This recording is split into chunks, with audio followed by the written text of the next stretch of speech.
আপনারা দেখছেন খবর 7 দিন, সবার খবর সবার আগে। আমাদের ইনস্ট্রাকশন শুনতো।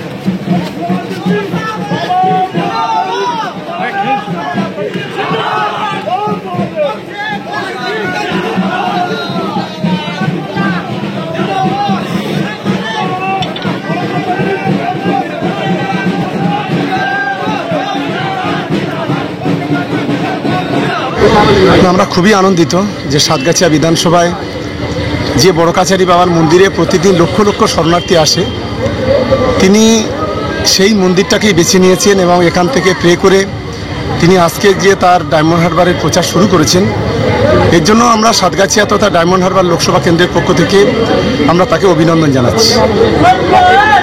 এখানে দেখা যাচ্ছে যে 10 বছর আগে তিনি বিজেপি প্রার্থী হয়ে দাঁড়িয়েছিলেন, তিনি গতকালকে তার নাম ঘোষণা হয়েছে, তা কি মার্জিন কি এবার বেড়ে যাচ্ছে আরো? দেখুন, আমরা কাউকে গুরুত্ব দিতে নারাজ।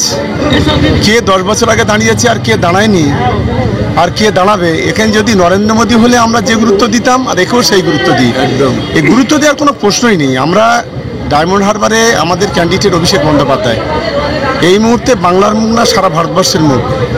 স্বাভাবিক কারণে ডায়মন্ড হারবারে কে এলো আর কে গেল তা আমি এক জায়গায় খুবই দুঃখিত যে একজনকে পাঁটার বলি করলো। বড় বড় নেতা আছে, শুভেন্দু অধিকারী, অমিত শাহ, নরেন্দ্র মোদী, তারা দাঁড়ান না কেন?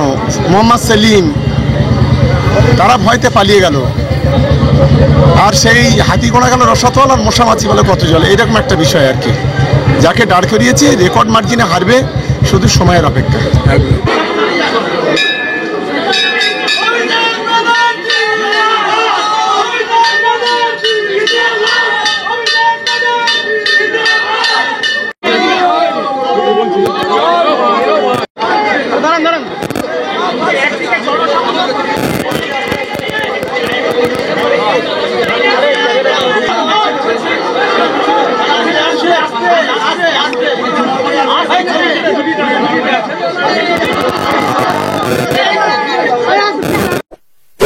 এমনই তাজা ও গুরুত্বপূর্ণ খবর পেতে খবর 7 দিন চ্যানেলটি সাবস্ক্রাইব করুন এবং নোটিফিকেশন পেতে বেল আইকনটি টিপুন।